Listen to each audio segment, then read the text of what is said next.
Hello दोस्तों, स्वागत है आपका मेरे यूट्यूब चैनल SGK पॉइंट पर। और ऑनलाइन क्लास है आपकी 9 बजे से ऑनलाइन क्लास स्टार्ट हो जाती है। तो वीडियो को जल्दी जल्दी शेयर कर दें और अपने दोस्तों को इनवाइट करें। रोज़ हमें 50 क्वेश्चन मिलते हैं। बहुत ही इम्पोर्टेंट क्वेश्चन होते हैं ये उत्तराखंड की दृष्टि से भी। और ये जो क्वेश्चन है उत्तराखंड एग्ज़ाम पेपर की दृष्टि से बनाया गया पेपर है। रोज़ आपको 50 क्वेश्चन मिल जाते हैं। तो वीडियो को जल्दी जल्दी शेयर कर दीजिए और अपने दोस्तों को भी ऑनलाइन आने के लिए कहिए। और जो चैनल पर पहली बार है वो चैनल को सब्सक्राइब कर लीजिए जल्दी जल्दी। 50 क्वेश्चन हैं, उत्तराखंड के हैं, हिंदी के हैं और ऑल ओवर GS से हैं। जल्दी जल्दी कमेंट्स बॉक्स में आपको जवाब भी देना है। और काफ़ी एग्ज़ाम में रिपीट हो चुके क्वेश्चन है ये। वीडियो को लाइक करें और वीडियो को शेयर कर दें जल्दी जल्दी और अपने दोस्तों को भी इनवाइट करें। तो स्टार्ट करते हैं। देखिए, पहला क्वेश्चन है हमारा, काराकोरम दर्रा कहाँ स्थित है? ए ऑप्शन है दिल्ली, बी ऑप्शन है जम्मू कश्मीर, सी ऑप्शन है हिमाचल प्रदेश और डी ऑप्शन है लद्दाख। कमेंट्स बॉक्स में जवाब दीजिए जल्दी जल्दी।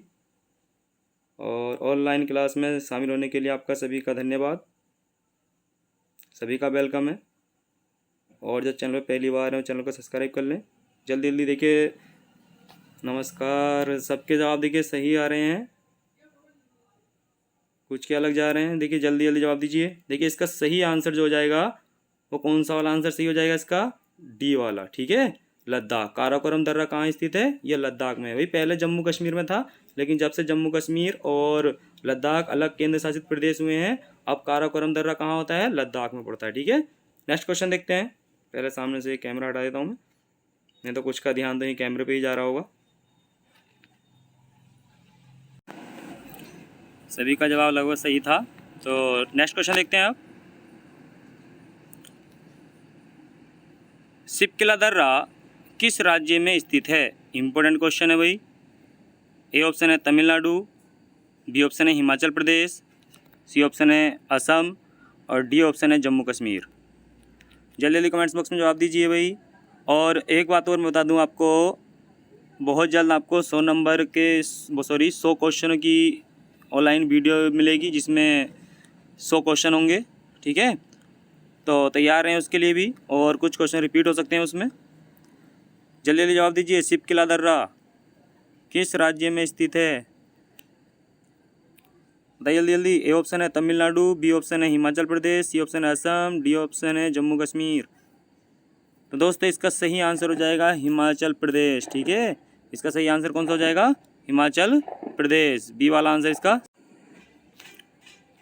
ठीक है। इसका बी वाला आंसर सही है। ये आप पता देखिए, हिमाचल प्रदेश में जो है बड़ा लाचा भी हिमाचल प्रदेश में ही है और शिपकिला दर्रा भी हिमाचल प्रदेश में ही है। नेक्स्ट क्वेश्चन देखते हैं। देखिए, कबीर दास की भाषा थी। ए ऑप्शन है ब्रज भाषा, बी ऑप्शन है कन्नौजी, सी ऑप्शन है सदुक्कड़ी और डी ऑप्शन है खड़ी बोली। जल्दी जल्दी जवाब दीजिए कमेंट्स बॉक्स में। बहुत ही आसान क्वेश्चन है, कई बार एग्जाम में आ चुका है ये। और वीडियो को लाइक करते रहें, शेयर करते रहें और जो चैनल पर पहली बार वो चैनल को सब्सक्राइब करते रहें। और देखिए, वीडियो को अपने दोस्तों को शेयर कर दें जिससे वो भी 50 क्वेश्चन रोज़ अटेंड कर सकें। उत्तराखंड के पेपर पर आधारित ये क्वेश्चन है जिसमें ऑल ओवर GK, हिंदी और उत्तराखंड के क्वेश्चन होते हैं। देखिए, इसका सही आंसर जो हो जाएगा वो कौन सा आंसर सही हो जाएगा भाई? देखिए, सी वाला। देखिए, कबीर दास की जो भाषा थी वो सदुक्कड़ी भाषा थी, ठीक है। कौन सी भाषा थी भाई? सदुक्कड़ी भाषा थी। इसका सी वाला आंसर सही है। नेक्स्ट क्वेश्चन देखते हैं। शिवा बावनी के रचनाकार कौन है? देखिए, आपका उत्तराखंड का एग्ज़ाम होता है। उत्तराखंड के एग्ज़ाम में 5 रचनाएं आती हैं, 4 से 5 रचनाएं, जिसमें से 2 आपकी हिंदी से हो सकती हैं और 3 उत्तराखंड से हो सकती हैं। तो देखिए, इसका जो सही आंसर हो जाएगा बताना है आपको। जल्दी जल्दी जवाब दीजिए कमेंट्स बॉक्स में। देखिए, ए ऑप्शन है पद्माकर, बी ऑप्शन है भूषण, सी ऑप्शन है केशव दास और डी ऑप्शन है जगनिक। जल्दी जल्दी कमेंट्स बॉक्स में जवाब दीजिए भाई। और वीडियो को लाइक करते रहें और शेयर भी करते रहें इसे, ठीक है। देखिए, जितना ज़्यादा आप शेयर करेंगे इतने ज़्यादा आपके जो दोस्तों को मिल पाएंगी वीडियो।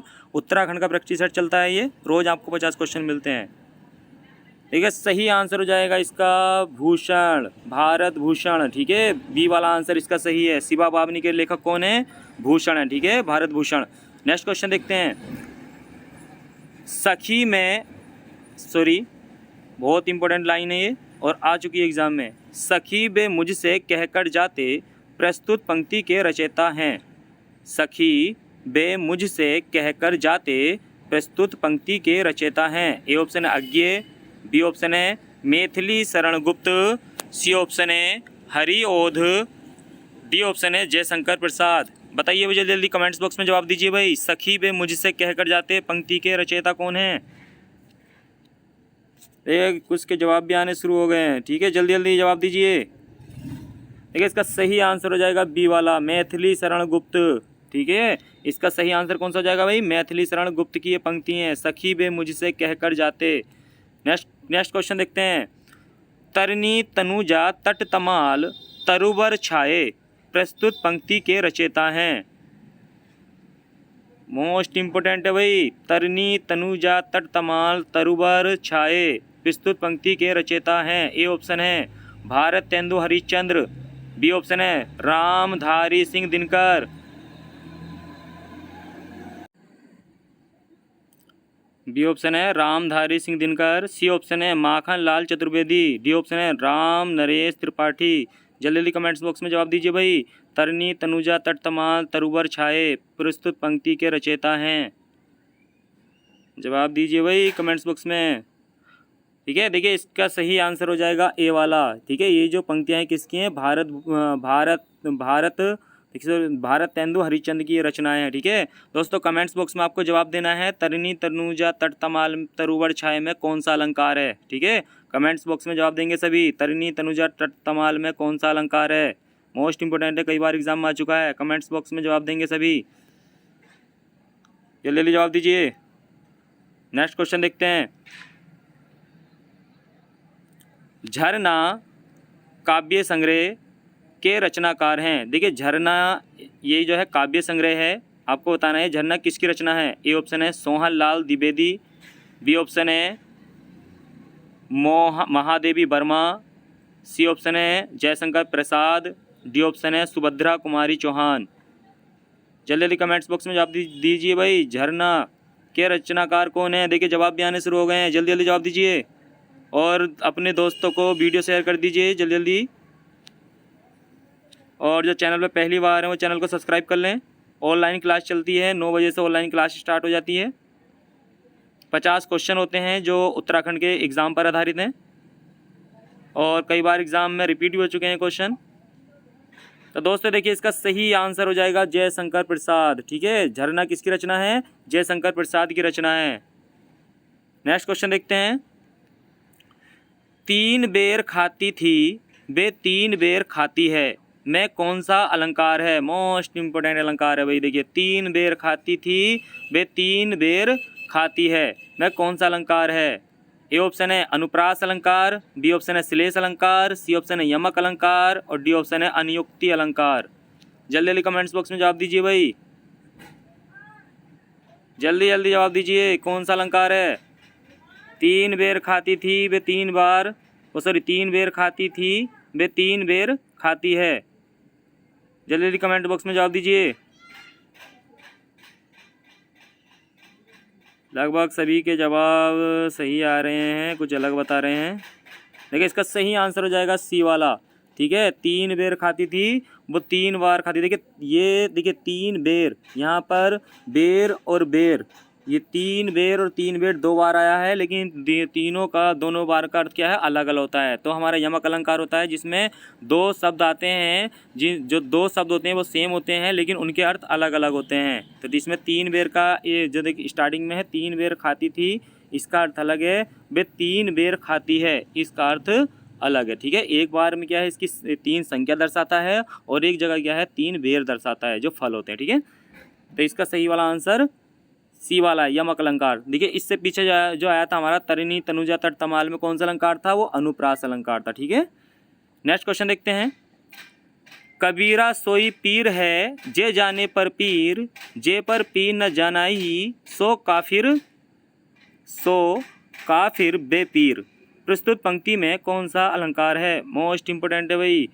कबीरा सोई पीर है, जे जाने पर पीर, जे पर पीर न जानई, सो काफिर बेपीर। प्रस्तुत पंक्तियों में कौन सा अलंकार है? देखिए भाई जल्दी जल्दी बताइए। ए ऑप्शन है यमक, बी ऑप्शन है रूपक, सी ऑप्शन है पुनरुक्ति और डी ऑप्शन है श्लेष अलंकार। जल्दी जल्दी कमेंट्स बॉक्स में जवाब दीजिए भाई। मोस्ट इंपोर्टेंट क्वेश्चन है, जवाब भी आने शुरू हो गए भाई, जल्दी जल्दी जवाब दीजिए। देखिए इसमें पीर, जो पीर शब्द है, देखिए यहाँ पर पीर, देखिए शुरू में है कबीरा सोई पीर, यहाँ पर पीर का अर्थ है महान, महान पुरुष। ठीक है, यहाँ पर एक क्या है, शुरू में देखिए कबीरा सोई पीर है, तो यहाँ पीर का अर्थ क्या आ गया? किसी महापुरुष की बात चल रही है। ठीक है, महापुरुष या सज्जन। ठीक है, जे जाने पर पीर, यहाँ देखिए यहाँ पर पीर का अर्थ क्या है? पीड़ा, दुख, दर्द। ठीक है, जे पर पीर न जनही, यहाँ पर भी देखिए तीसरी बार जब पीर आया है, इसका अर्थ भी क्या होता है? दुख और पीड़ा होता है। ठीक है, सो काफिर बेपीर, तो देखिए इसमें क्या है, कौन सा अलंकार है? तो इसमें देखिए यमक अलंकार है। ठीक है, ये वाला आंसर इसका सही है, यमक अलंकार। नेक्स्ट क्वेश्चन देखते हैं। भारत की पहली पंचवर्षीय योजना कब आरंभ हुई थी? मोस्ट इंपोर्टेंट क्वेश्चन है भाई। भारत की पहली पंचवर्षीय योजना कब शुरू हुई थी? ए ऑप्शन है 1953, बी ऑप्शन है 1950, सी ऑप्शन है 1948 और डी ऑप्शन है 1951। जल्दी जल्दी आप दीजिए भाई इसका, ये तो बहुत आसान है।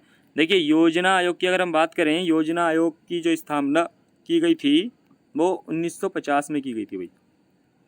योजना आयोग कब बना था हमारा? 1950 में बना था। और योजना आयोग का नाम बदलकर नीति आयोग कर दिया गया। क्या कर दिया गया भाई? नीति आयोग कर दिया गया है। कब?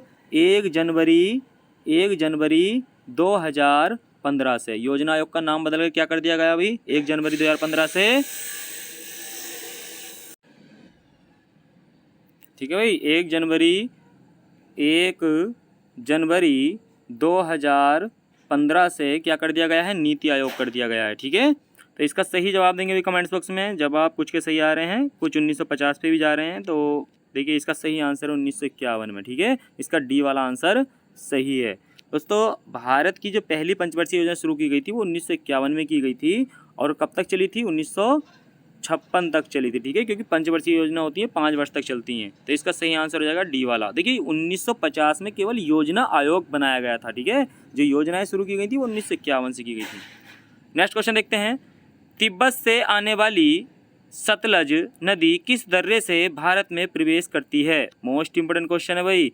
तिब्बत से आने वाली सतलज नदी किस दर्रे से भारत में प्रवेश करती है? ए ऑप्शन है बारालाचा दर्रा, बी ऑप्शन है रोहतांग दर्रा, सी ऑप्शन है बनिहाल दर्रा और इसका डी ऑप्शन है आपका शिप किला दर्रा। जल्दी जल्दी जवाब दीजिए भाई, कमेंट्स बॉक्स में जवाब दीजिए भाई। तिब्बत से आने वाली सतलज नदी किस दर्रे से भारत में प्रवेश करती है? मोस्ट इंपोर्टेंट क्वेश्चन है, जल्दी जल्दी जवाब दीजिए कमेंट्स बॉक्स में, जल्दी जल्दी जवाब दीजिए भाई। लगभग सही भी के जवाब सही आ रहे हैं। तिब्बत से आने वाली सतलज नदी, जल्दी जल्दी जवाब दीजिए। देखिए इसका सही आंसर है वो डी वाला आंसर सही है, शिप किला दर्रे से प्रवेश करती है। तो किस दर्रे से प्रवेश करती है भाई? शिप किले दर्रे से प्रवेश करती है। मोस्ट इंपोर्टेंट क्वेश्चन है। ठीक है, कई बार एग्जाम में आ चुका है। नेक्स्ट क्वेश्चन देखते हैं। भारत की पहली पंचवर्षीय योजना का प्रमुख लक्ष्य क्या था? मोस्ट इंपोर्टेंट क्वेश्चन भाई। ए ऑप्शन है कृषि का विकास, बी ऑप्शन है औद्योगिक विकास, सी ऑप्शन है आर्थिक विकास और आत्मनिर्भरता और डी ऑप्शन है गरीबी उन्मूलन। जल्दी जल्दी कमेंट्स बॉक्स में जवाब दीजिए भाई। भारत की पहली पंचवर्षीय योजना का मुख्य लक्ष्य क्या था, यानी मुख्य विषय क्या था? देखिए पंचवर्षीय योजना, प्रथम पंचवर्षीय योजना कब शुरू की गई? 1951 में शुरू की गई थी भाई।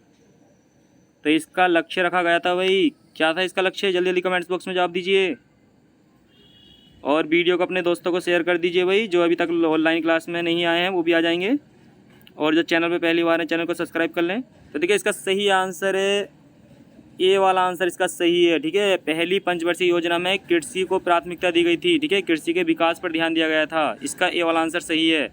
Next question. भारतीय रिजर्व बैंक का मुख्यालय कहाँ है? ए ऑप्शन है मुंबई, बी ऑप्शन है दिल्ली, सी ऑप्शन है कोलकाता, डी ऑप्शन है अहमदाबाद। जल्दी जल्दी जवाब दीजिए भाई। भारतीय रिजर्व बैंक का मुख्यालय कहाँ है? मुंबई, दिल्ली, कोलकाता, अहमदाबाद। जल्दी जल्दी कमेंट्स बॉक्स में जवाब दीजिए भाई अपने अपने। बहुत ही आसान है। इसका सही आंसर हो जाएगा ये वाला, ठीक है।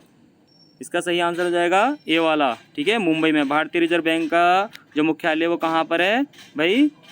मुंबई में है, ठीक है। ठीक है भाई, सही जवाब इसका क्या हो जाएगा? ए वाला। आरबीआई का मुख्यालय कहाँ पर है? मुंबई में। देखिए, आरबीआई की स्थापना किस एक्ट के द्वारा की गई थी भाई?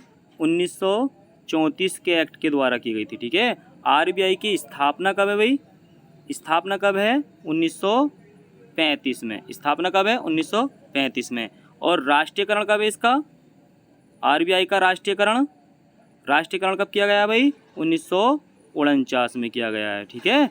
और देखिए, एक क्वेश्चन बहुत आता है एग्जाम में कि 14 बैंकों का राष्ट्रीयकरण कब किया गया था? तो 1969 में किया गया था, ठीक है। मोस्ट इंपोर्टेंट क्वेश्चन है। नेक्स्ट क्वेश्चन देखते हैं अब। अवध कमर्शियल बैंक की स्थापना कब हुई थी? अवध कमर्शियल बैंक की स्थापना कब हुई थी? ए ऑप्शन है 1881, बी ऑप्शन है 1894, सी ऑप्शन है 1898 और डी ऑप्शन है 1899। जल्दी जल्दी जवाब दीजिए कमेंट बॉक्स में। अवध कमर्शियल बैंक की स्थापना कब हुई थी? 1881, 1894, 1898 और डी ऑप्शन है 1899। जल्दी जल्दी जवाब दीजिए भाई कमेंट बॉक्स में, बहुत ही आसान है। जल्दी जल्दी जवाब दीजिए।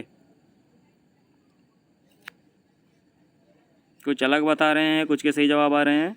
तो देखिए, इसका सही आंसर है ए वाला, 1881 में, ठीक है। 1881 में इसकी स्थापना हुई थी अवध कमर्शियल बैंक की। नेक्स्ट क्वेश्चन देखते हैं। भारतीय संविधान के किस अनुच्छेद में मौलिक कर्तव्यों की चर्चा की गई है? ये मध्य प्रदेश पीसीएस में आया था भी क्वेश्चन, बहुत ही आसान। और उत्तराखंड के एग्जाम तो इसके बिना अधूरा है। हर दूसरे एग्जाम में ये क्वेश्चन आ जाता है कि मौलिक कर्तव्यों का उल्लेख किस अनुच्छेद में है। ए ऑप्शन है अनुच्छेद 50 ए, अनुच्छेद 51 ए, अनुच्छेद 49 ए और डी ऑप्शन है अनुच्छेद 52 ए। जल्दी जल्दी कमेंट्स बॉक्स में जवाब दीजिए भाई। जवाब भी आने शुरू हो गए भाई, बहुत होशियार हो गए भाई बच्चे, एकदम से जवाब दे रहे हैं इसका तो। गुड, वेरी गुड, लगभग सबके जवाब सही आ रहे हैं। देखिए, इसका सही आंसर है बी वाला, सबके जवाब सही आ रहे थे, 51 ए, ठीक है। जो मौलिक कर्तव्यों का उल्लेख है भाग 4 के, ठीक है, भाग 4 के।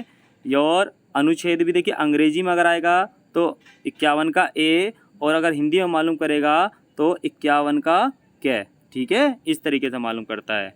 नेक्स्ट क्वेश्चन देखते हैं। देखिए, एक और मैं बता दूं आपको, जब मूल संविधान बना था उस समय मौलिक कर्तव्यों का कोई उल्लेख नहीं था। ये कब जोड़े गए भाई? ये 42वें संविधान संशोधन 1976 के द्वारा जोड़े गए थे। सरदार स्वर्ण सिंह समिति की सिफारिश पर जोड़े गए थे। तो प्रारंभ में कितने मौलिक कर्तव्य थे हमारे? 10 मौलिक कर्तव्य थे। वर्तमान में कितने हैं? 11 मौलिक कर्तव्य हैं। और जो 11वां हमारा मौलिक कर्तव्य है वो 6 से 14 वर्ष के बच्चों को निःशुल्क एवं अनिवार्य शिक्षा उपलब्ध कराना है, ठीक है। और यही हमारा मौलिक अधिकार भी है, जिसका उल्लेख 21 के में किया गया है, ठीक है। नेक्स्ट क्वेश्चन देखते हैं।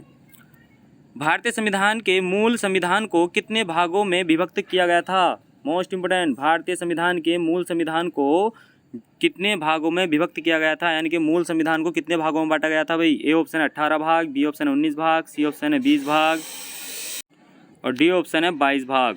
जल्दी जल्दी कमेंट बॉक्स में जवाब दीजिए भाई, बहुत आसान क्वेश्चन है ये तो। जल्दी जल्दी कमेंट्स बॉक्स में जवाब दीजिए भाई। देखिए, मूल संविधान यानी कि जो हमारा संविधान है, कब की बात चल रही है? 26 नवंबर 1949, ठीक है। कब की बात चल रही है भाई?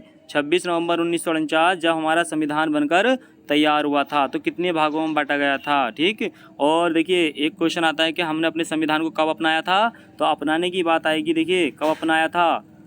अपनाया था भाई, कब अपनाया था? देखिए, अपनाया था तो अपनाने की बात चलेगी। हमने अपने संविधान को कब अपनाया था? तो देखिए, 26 नवंबर 1949 को हमने अपना संविधान अपनाया था। और लागू करने की बात चलेगी तो 26 जनवरी 1950 को हमने अपना संविधान पूरे भारत में लागू किया था। ठीक है, तो ध्यान रखेंगे, अगर अपनाने की बात आती है तो 26 नवंबर 1949 और लागू करने की बात आती है तो 26 जनवरी 1950। ठीक है दोस्तों, तो ये जल्दी जल्दी कमेंट्स बॉक्स में इसका जवाब दीजिए भाई, जल्दी जल्दी जवाब दीजिए। तो देखिए इसका डी वाला आंसर सही है। ठीक है, तो मूल संविधान में कितने भाग थे? 22 भाग थे, और अब वर्तमान में कितने हो चुके हैं? देखिए 25 प्लस में भाग हो चुके हैं। ठीक है, वर्तमान में कितने भाग हो सकते हैं? 25 प्लस, कहीं 26 भी आता है, कहीं 27 भी आते हैं। नेक्स्ट क्वेश्चन देखते हैं, अनुच्छेद 356 का संबंध किससे है? अनुच्छेद 356 का संबंध किससे है? ए ऑप्शन है वित्तीय आपातकाल, बी ऑप्शन है राष्ट्रीय आपातकाल, सी ऑप्शन है राष्ट्रपति शासन, और डी ऑप्शन है संविधान संशोधन। जल्दी जल्दी जवाब दीजिए भाई कमेंट्स बॉक्स में। अनुच्छेद 356, ठीक है, जल्दी जल्दी जवाब दीजिए भाई। देखिए 356 की बात चल रही है, जल्दी जल्दी कमेंट्स बॉक्स में आप जवाब देंगे कि आपात उपबंध। ठीक है, संविधान में आपात उपबंध, देखिए संविधान में आपात उपबंध का जो प्रावधान लिया गया, कहाँ से लिया गया भाई? जर्मनी से लिया गया है। ठीक है, आपात उपबंध का जो प्रावधान लिया गया है वो कहाँ से लिया गया है? जर्मनी के संविधान से लिया गया है। तो जल्दी जल्दी कमेंट्स बॉक्स में जवाब दीजिए भाई। 356, लगभग सभी के जवाब सही आ रहे हैं भाई। राष्ट्रपति शासन, सी वाला आंसर सही है। ठीक है, देखिए वित्तीय आपातकाल की बात करें तो अनुच्छेद 360, राष्ट्रीय आपातकाल की बात करें तो 352, और राष्ट्रपति शासन की बात करते हैं तो 356, और संविधान संशोधन की बात करें तो 368 में आता है। ठीक है, कमेंट्स बॉक्स में जवाब देंगे वही सभी, कमेंट्स बॉक्स में जवाब देंगे। वित्तीय आपातकाल का प्रावधान किस देश के संविधान से लिया गया है? सभी के सभी कमेंट्स बॉक्स में जवाब देंगे वही, वित्तीय आपातकाल का प्रावधान किस देश के संविधान से लिया गया है? नेक्स्ट क्वेश्चन, संविधान के किस अनुच्छेद के आधार पर वित्तीय आपातकाल की उद्घोषणा राष्ट्रपति करता है? संविधान के किस अनुच्छेद के आधार पर वित्तीय आपातकाल की उद्घोषणा राष्ट्रपति करता है? ए ऑप्शन है अनुच्छेद 352, अनुच्छेद 356, अनुच्छेद 360 और अनुच्छेद 355। जल्दी जल्दी कमेंट्स बॉक्स में जवाब दीजिए भाई, ये तो पेपर लीक हो गया। जल्दी जल्दी कमेंट बॉक्स में जवाब देंगे भाई, अब तो जवाब दे देंगे सभी। इसका सही आंसर वित्तीय आपातकाल, इसका सही आंसर हो जाएगा सी वाला। ठीक है, वित्तीय आपातकाल का जो प्रावधान है अनुच्छेद 360 में है, और वित्तीय आपातकाल भारत में अभी तक लागू नहीं हुआ है। ठीक है, अगर 352 की बात करें राष्ट्रीय आपातकाल, तो भारत में 3 बार लागू हो चुका है। ठीक है, और राष्ट्रपति शासन तो लगभग भारत में लगते रहता है। सबसे पहले जो राष्ट्रपति शासन लगा था वो पंजाब में लगा था।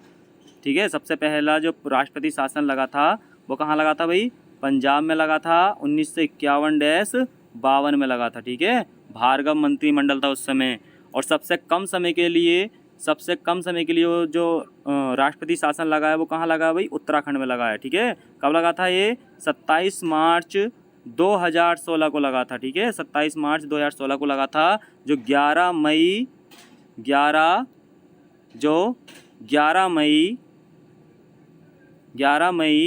और 2000 कब तक चला था भाई? 2016 तक, यानी कि 45 दिन। कितने दिन तक लगा था? 45 दिन के लिए लगा था। नेक्स्ट क्वेश्चन देखते हैं, तो इसका सही आंसर कौन सा हो जाएगा भाई? सी वाला आंसर इसका सही है। नेक्स्ट क्वेश्चन, किस अनुच्छेद में यह प्रावधान किया गया है कि संघ की राजभाषा हिंदी तथा लिपि देवनागरी होगी? मोस्ट इम्पोर्टेंट है, किस अनुच्छेद में यह प्रावधान किया गया है कि संघ की राजभाषा हिंदी तथा लिपि देवनागरी होगी? ए ऑप्शन है अनुच्छेद 324, अनुच्छेद 343, अनुच्छेद 352, अनुच्छेद 371। जल्दी जल्दी जवाब दीजिए कमेंट बॉक्स में। और देखिए ये क्वेश्चन हिंदी की दृष्टि से भी है और ऑल ओवर जीएस की दृष्टि से भी और पॉलिटी से भी है। ठीक है, तो मोस्ट इंपोर्टेंट क्वेश्चन है। जल्दी जल्दी कमेंट्स बॉक्स में जवाब दीजिए भाई। आपको वीडियो कैसी लगी कमेंट बॉक्स में लिखना है, और वीडियो को ज़्यादा से ज़्यादा शेयर करें, दोस्तों को अपने इन्वाइट करें। 50 क्वेश्चन मिलते हैं, ऑनलाइन क्लास है आपकी, आपके जवाब बहुत अच्छे मिलते हैं, सबके जवाब लगभग सही होते हैं, जिससे पता चलता है आप भी काफ़ी अच्छे से मेहनत कर रहे हैं। तो देखिए इसका सही आंसर है, लगभग सभी के आंसर सही आ रहे हैं इसमें। देखिए इसका बी वाला आंसर सही है। ठीक है, 343 में क्या कहा गया है? भारत की राजभाषा हिंदी और लिपि देवनागरिक होगी, और जो अंकों का आकार होगा वो अंतर्राष्ट्रीय होगा। ठीक है, जैसे कि 1 2 3 4 1 2 3 वाला जो था। ठीक है, नेक्स्ट क्वेश्चन, CPU के ALU में डैश होते हैं? कंप्यूटर का क्वेश्चन आ गया भाई, जल्दी जल्दी जवाब दीजिए। CPU के ALU में होते हैं। ए ऑप्शन है रजिस्टर, बी ऑप्शन है रैम स्पेस, सी ऑप्शन है secondary storage space, D option है बाइट स्पेस। जल्दी जल्दी कमेंट्स बॉक्स में जवाब दीजिए भाई, बहुत आसान है, जल्दी जल्दी जवाब दीजिए। कुछ अलग बता रहे हैं, कुछ रैम पे जा रहे हैं। CPU के ALU में होते हैं, जल्दी जल्दी जवाब दीजिए। इसका ए वाला आंसर सही है, रजिस्टर होते हैं भाई, ठीक है, रजिस्टर होते हैं, छोटे छोटे पॉइंट, ठीक है। नेक्स्ट क्वेश्चन देखते हैं। 16 महाजनपदों की सूची उपलब्ध है, यानी कि 16 जो महाजनपद हैं, 16 महाजनपदों की जो जानकारी मिलती है वो हमें कहाँ से मिलती है। ए ऑप्शन है महाभारत में, बी ऑप्शन है अंगुत्तर निकाय में, सी ऑप्शन है छंदोग्य उपनिषद में और डी ऑप्शन है संयुक्त निकाय में। जल्दी जल्दी जवाब दीजिए कमेंट्स बॉक्स में। 16 महाजनपदों की जो सूचना मिलती है, जो सूची उपलब्ध है, या 16 महाजनपदों की जो जानकारी मिलती है हमें कहाँ से मिलती है, जल्दी जल्दी कमेंट्स बॉक्स में जवाब दीजिए भाई। देखिए 16 महाजनपदों में सबसे बड़ा था वो कौन सा था भाई, मगध था, ठीक है, मगध साम्राज्य। मगध साम्राज्य में देखिए पितृहंतक वंश, हर्यक वंश, ठीक है, जिसके संस्थापक थे बिंबिसार। जल्दी जल्दी कमेंट्स बॉक्स में जवाब दीजिए भाई, बहुत आसान है। तो 16 महाजनपदों की सूची उपलब्ध है। देखिए इसका सही आंसर है बी वाला, अंगुत्तर निकाय से मिलती है भाई। मोस्ट इंपॉर्टेंट है, वेरी वेरी इंपॉर्टेंट है, कॉपी में ऐड कर लेना, स्क्रीनशॉट ले लेना। 16 महाजनपदों की जो सूचना मिलती है, जानकारी मिलती है, वो अंगुत्तर निकाय से मिलती है। ये एक जो बौद्ध है ना, बौद्ध धर्म से संबंधित है, बौद्ध ग्रंथ है ये, ठीक है। नेक्स्ट क्वेश्चन, नंद वंश का अंतिम सम्राट कौन था। मोस्ट इंपोर्टेंट क्वेश्चन, नंद वंश का अंतिम सम्राट कौन था। A option Mahapadma Nand, B option है घनानंद, सी ऑप्शन है कालाशोक, डी ऑप्शन है इनमें से कोई नहीं। जल्दी जल्दी जवाब दीजिए भी कमेंट्स बॉक्स में। नंद वंश का अंतिम सम्राट कौन था, ठीक है। जब सिकंदर भारत पर आक्रमण करने के लिए आया था उस समय नंद वंश भी था, ठीक है। तो एक कारण ये भी बताया जाता है कि सिकंदर की सेना ने जब ब्यास नदी को पार करने से मना कर दिया था तो वहाँ पर नंद वंश का कहर था ज़्यादा, ठीक है। तो नंदों की विशाल सेना की वजह से सिकंदर की सेना ने ब्यास नदी को पार करने से मना कर दिया था। और दूसरा कारण ये भी होता है कि जलवायु परिवर्तन और लगातार युद्ध की स्थिति के कारण उन्होंने आगे बढ़ने से मना कर दिया था। जल्दी बताइए भाई, नंद वंश का अंतिम शासक कौन था जिसकी हत्या चंद्रगुप्त मौर्य ने की थी। कमेंट्स बॉक्स में जवाब दीजिए जल्दी। ठीक है, इसका सही आंसर है बी वाला, घनानंद, ठीक है, घनानंद। नेक्स्ट क्वेश्चन, संयुक्त राष्ट्र संघ यूएनओ में हिंदी में भाषण देने वाले प्रथम भारतीय व्यक्ति कौन थे। मोस्ट इंपोर्टेंट क्वेश्चन भाई, इसका जवाब तो लगभग सभी को पता होना चाहिए। संयुक्त राष्ट्र संघ यूएनओ में हिंदी में भाषण देने वाले प्रथम भारतीय कौन थे। ए ऑप्शन है Swami Vivekananda, B option Narendra Modi, C option है अटल बिहारी वाजपेयी, डी ऑप्शन है महात्मा गांधी। देखिए यूएनओ की जो स्थापना हुई थी वो 24 अक्टूबर 1945 में की गई थी भाई, ठीक है, 24 अक्टूबर 1945 में की गई थी। जल्दी जल्दी कमेंट्स बॉक्स में जवाब दीजिए भाई अपने अपने। और इसका वर्तमान में जो सदस्य देश हैं वो 193 सदस्य देश हैं। इसका जो मुख्यालय है वो कहाँ पर है भाई, इसका जो मुख्यालय है वो न्यूयॉर्क में है, ठीक है। कहाँ पर है, न्यूयॉर्क में है। इसका जो मुख्यालय वो कहाँ पर है, न्यूयॉर्क में है, ठीक है, न्यूयॉर्क में इसका मुख्यालय है। इसके जो यूएनओ है, यूएनओ के कितने अंग होते हैं भाई, यूएनओ के 6 अंग हैं। बताइए जल्दी कमेंट बॉक्स में जवाब दीजिए भाई। लगभग कुछ के जवाब और कुछ नरेंद्र मोदी पे भी गए, और अच्छा ये सही है भाई। देखिए इसका सही आंसर है सी वाला, ठीक है। यूएनओ में सबसे पहले हिंदी में जो भाषण दिया था वो अटल बिहारी वाजपेयी जी ने दिया था। नेक्स्ट क्वेश्चन, किस वर्ष संयुक्त राष्ट्र संघ को शांति के लिए नोबेल पुरस्कार दिया गया था। मोस्ट इंपोर्टेंट क्वेश्चन भाई, किस वर्ष संयुक्त राष्ट्र संघ को यानी कि यूएनओ को शांति के लिए नोबेल पुरस्कार दिया गया था। 1999, बी ऑप्शन है 1996, सी ऑप्शन है 2001, डी ऑप्शन है 2020 में। शांति का नोबेल पुरस्कार वही कब मिला था यूएनओ को, जल्दी जल्दी जवाब दीजिए कमेंट्स बॉक्स में। ये रिपीट हुआ क्वेश्चन है, एग्जाम में कई बार आ चुका है ये। 2001 में इसे क्या मिला था भाई, देखिए सी वाला आंसर का सही है, 2001 में शांति का नोबेल पुरस्कार दिया गया था इसे, यूएनओ को। नेक्स्ट क्वेश्चन, मोहनजोदड़ो का उत्खनन कार्य कब हुआ। मोहनजोदड़ो की खुदाई कब की गई थी भाई। ए ऑप्शन है 1920, बी ऑप्शन है 1919, सी ऑप्शन है 1921 और डी ऑप्शन है 1922। मोहनजोदड़ो, ठीक है, मोहनजोदड़ो कहाँ है अभी वर्तमान में, पाकिस्तान में है, ठीक है। और मोहनजोदड़ो को मृतकों की टीला भी कहा जाता है। मोहनजोदड़ो क्या कहा जाता है भाई, मृतकों का टीला भी कहा जाता है, क्योंकि जिस टाइम इसकी खुदाई की गई थी तो उस समय कंकालों का एक टीला सा बन गया था, इसलिए इसे क्या कहा जाता है, मृतकों का टीला भी कहा जाता है। क्षेत्रफल की दृष्टि से सिंधु घाटी सभ्यता का सबसे बड़ा स्थल था मोहनजोदड़ो और 6 बड़े नगरों में से एक था। ठीक है, जल्दी जल्दी जवाब दीजिए भाई कमेंट्स बॉक्स में। मोहनजोदड़ो का उत्खनन कार्य कब हुआ था? लगभग सभी के जवाब सही आ रहे हैं। देखिए इसका सही आंसर है डी वाला, 1922 में। ठीक है, देखिए 1921 में हड़प्पा, 1921 में किसकी खुदाई की गई थी? हड़प्पा ही की गई थी। हड़प्पा किस नदी पर है? रावी नदी पर है। ठीक है, और ये जो मोहनजोदड़ो था किस नदी पर था भाई? सिंधु नदी पर था। ठीक है, कौन सी नदी पर? सिंधु नदी पर था। नेक्स्ट क्वेश्चन देखते हैं, पहली बार कपास उपजाने का श्रेय किस सभ्यता को जाता है? पहली बार कपास उपजाने का श्रेय किस सभ्यता को जाता है? जल्दी जल्दी जवाब दीजिए कमेंट्स बॉक्स में। सिंधु, बी ऑप्शन है मेसोपोटामिया, सी ऑप्शन है मिस्र और डी ऑप्शन है फारसी। देखिए क्वेश्चन तो पिछली वीडियो में भी मालूम किया गया था। जल्दी जल्दी जवाब दीजिए भाई।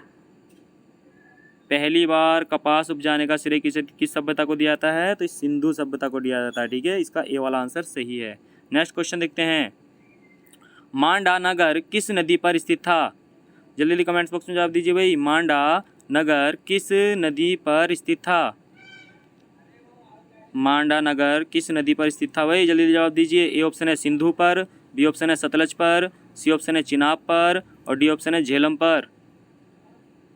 जल्दी जवाब दीजिए भाई। देखिए इसका सही आंसर हो जाएगा भाई, मांडा जो नगर था सिंधु घाटी सभ्यता का सबसे उत्तरी स्थल था, जो जम्मू कश्मीर में था, और ये किस नदी पर था? चिनाब नदी पर था। ठीक है, मांडा क्या है? देखिए मांडा सिंधु घाटी सभ्यता का सबसे उत्तरी स्थल था मांडा। ठीक है, जैसे मान लीजिए ये तो सबसे उत्तरी कौन सा हो गया भाई?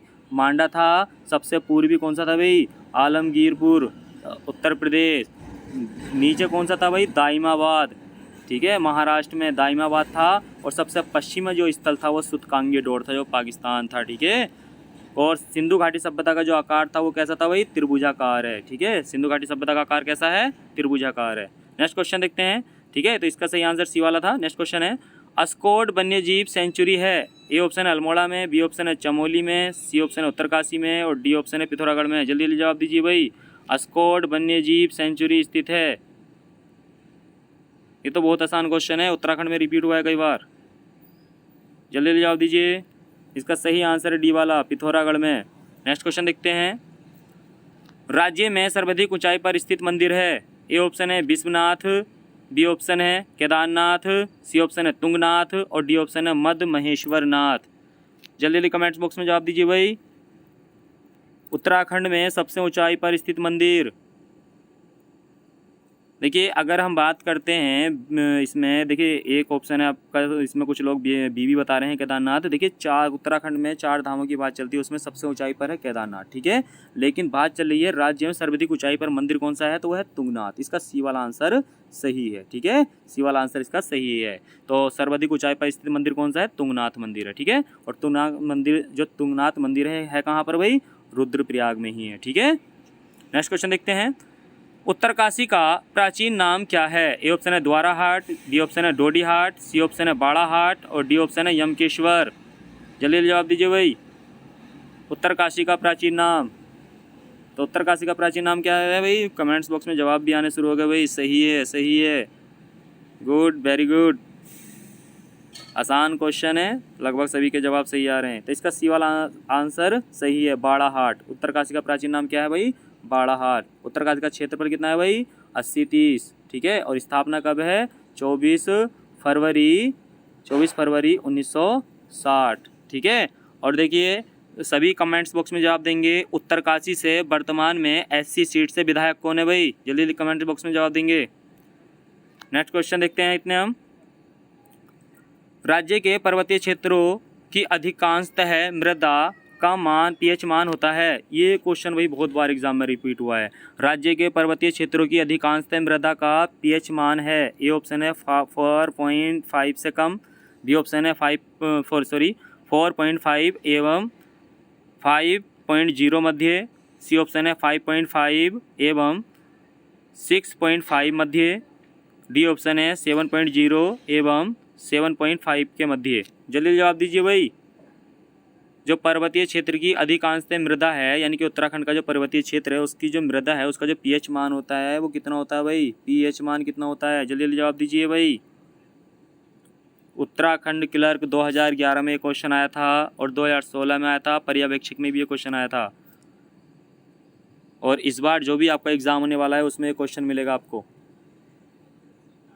बताइए पर्वतीय क्षेत्र की अधिकांशतः मृदा का पीएच मान कितना होता है? कमेंट बॉक्स में जवाब दीजिए भाई। इसका सही आंसर है सी वाला। ठीक है, देखिए पीएच मान कितना होता है इसका 5.5 से 6.5 तक होता है। ठीक है, तो इसका सी वाला आंसर सही है। स्क्रीनशॉट ले लेना क्वेश्चन का या कॉपी में ऐड कर लेना, बहुत ही इंपॉर्टेंट क्वेश्चन है। नेक्स्ट क्वेश्चन, राज्य में उत्पादित मंडुआ यानी कि कोदा जिसे हम बोलते हैं मोटा अनाज का निर्यात किया जाता है, यानी कि उत्तराखंड में जो उत्पादित मंडुआ अनाज है या कोदा अनाज है या मोटा अनाज है उसका जो निर्यात किया जाता है वो किस देश के साथ किया जाता है? ए ऑप्शन है अमेरिका, बी ऑप्शन है जापान, सी ऑप्शन है ब्रिटेन और डी ऑप्शन है सिंगापुर। जल्दी जल्दी कमेंट्स बॉक्स में जवाब दीजिए भाई, बहुत ही आसान है, जल्दी जल्दी जवाब दीजिए, जल्दी जल्दी जवाब दीजिए भाई। देखिए इसका सही आंसर जो हो जाएगा बताइए कौन सा हो जाएगा? इसका सही आंसर है बी वाला जापान। ठीक है, उत्तराखंड में मंडुआ अनाज का जो निर्यात किया जाता है वो जापान के साथ किया जाता है। बी वाला आंसर इसका सही है। नेक्स्ट क्वेश्चन, राज्य में सर्वाधिक कृषि योग्य भूमि है? ए ऑप्शन है हरिद्वार में, बी ऑप्शन है नैनीताल में, सी ऑप्शन है देहरादून में और डी ऑप्शन है उधम सिंह नगर में। जल्दी जल्दी जवाब दीजिए भी कमेंट बॉक्स में, बहुत ही आसान क्वेश्चन है। राज्य में सर्वाधिक कृषि योग्य भूमि है तो इसका सही आंसर है, जल्दी जल्दी कमेंट्स बॉक्स में जवाब दीजिए, वो तो बहुत आसान क्वेश्चन है। तो देखिए इसका डी वाला आंसर सही है, उधम सिंह नगर में। नेक्स्ट क्वेश्चन देखते हैं, राज्य में किस प्रकार के रेशम उत्पादन होता है? आपको बताना है भाई राज्य में किस प्रकार के रेशम उत्पादन होता है, यानी कि जो हमारा उत्तराखंड है उत्तराखंड में किस प्रकार का रेशम उत्पादन होता है? ए ऑप्शन है मलबरी प्रकार का, बी ऑप्शन है टर्सर प्रकार का, सी ऑप्शन है मूंगा प्रकार का और डी ऑप्शन है उपरोक्त सभी। देखिए ये तीनों के तीनों क्या हैं? रेशम के प्रकार हैं। ठीक है, तो जल्दी जल्दी जवाब दीजिए भाई, उत्तराखंड में कौन से प्रकार के रेशम का उत्पादन होता है? जल्दी जल्दी कमेंट्स बॉक्स में जवाब दीजिए भाई। कुछ का अलग पूछ रहा है, कुछ सही बता रहे हैं इसका, जल्दी जल्दी जवाब दीजिए। स्वागत है भाई आपका ये मेरी ऑनलाइन क्लास में, और जो चैनल पे पहली बार हो चैनल को सब्सक्राइब कर लेना। रोज़ आपको 50 क्वेश्चन मिलते हैं उत्तराखंड पेपर पर आधारित। तो इसका डी वाला आंसर सही है। ठीक है, उपरोक्त सभी। ठीक है, नेक्स्ट क्वेश्चन, राज्य की सबसे पुरानी नहर है जो 1854 में बनाई गई थी। ठीक है, राज्य की सबसे पुरानी नहर है। ए ऑप्शन है ऊपरी गंग नहर, बी ऑप्शन है पूर्वी गंगा नहर, सी ऑप्शन है रामगंगा नहर और डी ऑप्शन है शारदा नहर। जल्दी जवाब दीजिए भाई, ये तो बहुत आसान क्वेश्चन है, जबकि जवाब भी सही आने लगे हैं। इसका सही आंसर बताइए जल्दी। तो सही आंसर हो जाएगा इसका ए वाला ऊपरी गंग नहर। ठीक है, ऊपरी गंग नहर जो है वो उत्तराखंड की सबसे पुरानी नहर है। नेक्स्ट क्वेश्चन, राज्य में कागज का सबसे बड़ा कारखाना कहाँ स्थित है?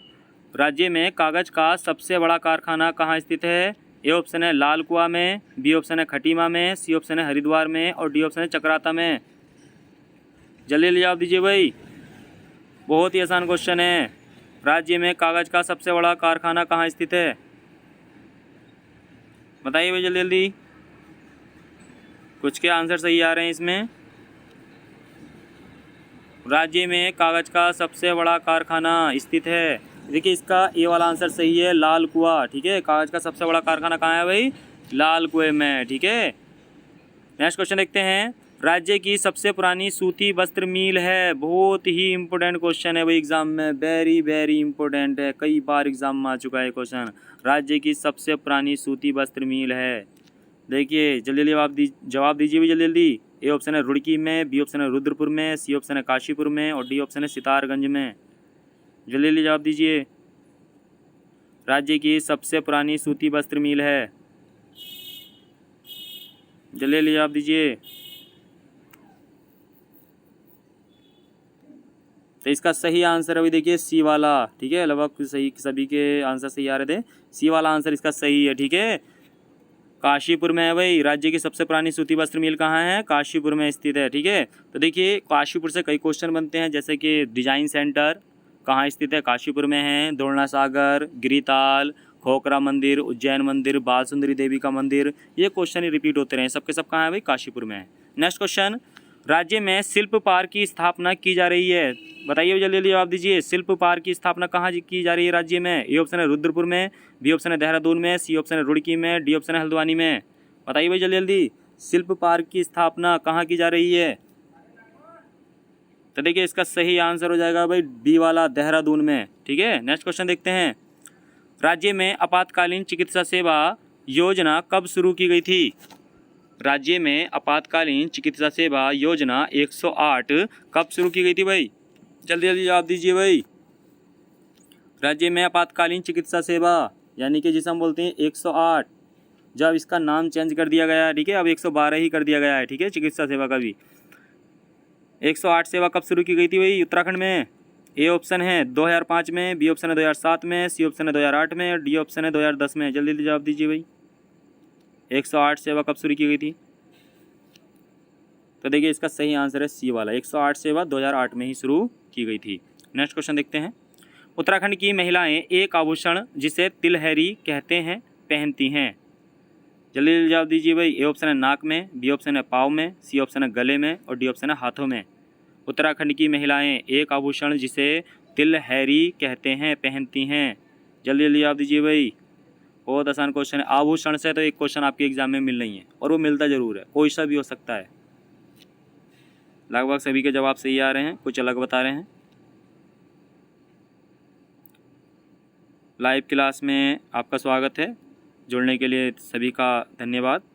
तो देखिए इसका सही आंसर हो जाएगा आपका सी वाला। ठीक है, तिलहरी, देखिए तिलहरी गले में पहना जाने वाला आभूषण है। ठीक है, नेक्स्ट क्वेश्चन है। कुमाऊं का सबसे बड़ा ग्लेशियर हिमनद है, यानी कि कुमाऊं का सबसे बड़ा ग्लेशियर, कुमाऊं का भाई साहब बताना है आपको सबको। ठीक है, कुमाऊं का सबसे बड़ा ग्लेशियर यानी हिमनद कौन सा है? ए ऑप्शन है मिलन, बी ऑप्शन है कफनी, सी ऑप्शन है पिंडारी, डी ऑप्शन है सुंदरडुंगा। जल्दी जल्दी जवाब दीजिए भी कमेंट्स बॉक्स में, जल्दी जल्दी। कुमाऊं का सबसे बड़ा ग्लेशियर हिमनद है। लगभग सभी के जवाब सही आ रहे हैं यहाँ पर। देखिए इसका सही आंसर है ए वाला। ठीक है, कुमाऊं का सबसे बड़ा ग्लेशियर कौन सा है? मिलन ग्लेशियर। और उत्तराखंड की बात आ जाती है तो गंगोत्री ग्लेशियर है। ठीक है, उत्तराखंड का सबसे बड़ा ग्लेशियर कौन सा है भाई? वो गंगोत्री ग्लेशियर है। ठीक है, नेक्स्ट क्वेश्चन देखते हैं। किस जिले में सर्वाधिक गांव हैं? ए ऑप्शन है हरिद्वार, बी ऑप्शन है उधम सिंह नगर, सी ऑप्शन है देहरादून और डी ऑप्शन है पौड़ी। बताइए भाई किस जिले में सबसे ज़्यादा गांव हैं? जल्दी जल्दी कमेंट्स बॉक्स में जवाब दीजिए भाई। उत्तराखंड के किस जिले में सबसे ज़्यादा गांव हैं? जल्दी जल्दी जवाब दीजिए।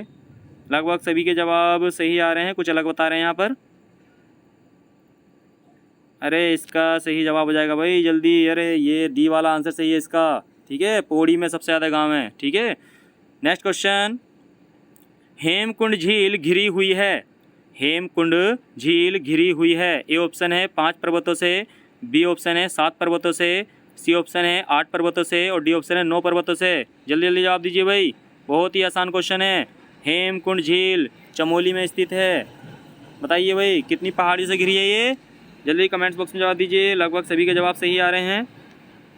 देखिए रोज़ आपकी क्लास चलती है जिसमें 50 क्वेश्चन होते हैं। इस वीडियो को अपने दोस्तों को शेयर करें और जो चैनल में पहली बार है चैनल को सब्सक्राइब कर लें। उत्तराखंड के पेपर पर आधारित ये क्वेश्चन होते हैं जिसमें हिंदी उत्तराखंड और ऑल ओवर जीके होता है, कंप्यूटर के भी क्वेश्चन होते हैं। सेम आपके उत्तराखंड के एग्ज़ाम पेपर के आधार पर बनाया गया है, जिस तरीके से एग्ज़ामिनर मालूम करता है। तो वीडियो के साथ लास्ट तक बने रहें, वीडियो को लाइक करें। तो देखिए इसका सही आंसर बी वाला हो जाएगा। ठीक है, हेमकुंड झील कितनी पहाड़ी से घिरी है भाई? 7 पहाड़ियों से घिरी है। नेक्स्ट क्वेश्चन देखते हैं। भारत के संविधान में मताधिकार की आयु कौन से संविधान संशोधन के बाद 21 से घटाकर 18 कर दी गई थी? जल्दी जल्दी जवाब दीजिए भाई। ए ऑप्शन है 42वें संविधान संशोधन, 45वें संविधान संशोधन, सी ऑप्शन है 58वें संविधान संशोधन और डी ऑप्शन है 61वें संविधान संशोधन। जल्दी जल्दी जवाब दीजिए भाई। भारत के संविधान में मताधिकार की आयु कौन से संविधान संशोधन के बाद 21 से घटाकर 18 वर्ष कर दी गई भाई? देखिए पहले जो मतदान करने की आयु थी वो 21 वर्ष का व्यक्ति ही मतदान कर सकता था, वोट डाल सकता था, लेकिन इस प्रावधान को समाप्त कर दिया गया। अब भारत में 18 वर्ष की आयु का व्यक्ति वोट डाल सकता है। ठीक है, तो बताइए जल्दी जल्दी कमेंट्स बॉक्स में जवाब दीजिए, कौन सा संविधान संशोधन हुआ था जिसमें 21 से आयु घटाकर 18 वर्ष कर दी थी? जल्दी जल्दी जवाब दीजिए भाई कमेंट्स बॉक्स में। वेरी वेरी इंपॉर्टेंट क्वेश्चन है, स्क्रीनशॉट ले लेना या कॉपी में ऐड कर लेना, इसे कई बार एग्जाम में आ चुका है। देखिए इसका सही आंसर है डी वाला, ठीक है। 61वां संविधान संशोधन हुआ था 1989 में, ठीक है। 1989 में 61वां संविधान संशोधन हुआ था, जिसके द्वारा आयु 21 से घटाकर 18 वर्ष कर दी गई थी। नेक्स्ट क्वेश्चन, शिबा बाबनी के रचनाकार हैं, ये क्वेश्चन रिपीट हो गया भाई, ये पीछे भी हमने भी किया था आंसर में, ठीक है। तो ये इसका सही आंसर हो गया भूषण, ठीक है। कौन थे भाई? भूषण। नेक्स्ट क्वेश्चन है, भारत का सबसे ऊंचा दर्रा कौन सा है? भारत का सबसे ऊंचा दर्रा कौन सा है? बताइए भाई, भारत का सबसे ऊंचा दर्रा कौन सा है? ए ऑप्शन है बनिहाल दर्रा, बी ऑप्शन है सिपकिला दर्रा, डी ऑप्शन है बुर्जिल दर्रा और डी ऑप्शन है काराकोरम दर्रा। बताइए भाई, इस भारत का सबसे ऊंचा दर्रा कौन सा है? तो इसका जवाब कमेंट्स बॉक्स में दे दीजिए जल्दी जल्दी। ये क्वेश्चन भी रिपीट हुआ है वही क्वेश्चन, जल्दी जल्दी जवाब दीजिए। इसका सही आंसर है काराकोरम, ठीक है। डी वाला आंसर, लगभग सभी के जवाब सही आ रहे थे, ठीक है। ये थे दोस्तों 50 टॉप क्वेश्चन जो उत्तराखंड के एग्ज़ाम में आते हैं। और वीडियो के साथ बने रहने के लिए आपका धन्यवाद। ऑनलाइन क्लास में आपका स्वागत रहा। मिलते हैं कल नेक्स्ट वीडियो में। कल भी आपको क्वेश्चन मिलेंगे और देखिए एक आपको ऑनलाइन क्लास चलेगी जिसमें 100 क्वेश्चन होंगे और 100 क्वेश्चन में आपको ज़्यादा समय नहीं मिलेगा, आपको जवाब देना है जल्दी जल्दी। कुछ क्वेश्चन रिपीट हो सकते हैं और 100 क्वेश्चन की वीडियो होगी, आपको 4 ऑप्शन मिलेंगे। तो वीडियो के साथ बने रहें और जो चैनल पे पहली बार है वो चैनल को सब्सक्राइब कर लेना और आपको वीडियो कैसी लगी कमेंट्स बॉक्स में ज़रूर लिखना। मिलते हैं कल नेक्स्ट प्रैक्टिस सेट में। ये हमारा 8वां प्रैक्टिस सेट था Uttarakhand all exam GK point पर, ठीक है। ऑल एग्ज़ाम जीके पॉइंट पर उत्तराखंड प्रैक्टिस सेट था, ये 8वें नंबर का था। 8वां प्रैक्टिस सेट हमारा कंप्लीट हो चुका है। नेक्स्ट 9वें नंबर का प्रैक्टिस सेट में मिलते हैं। Thank you.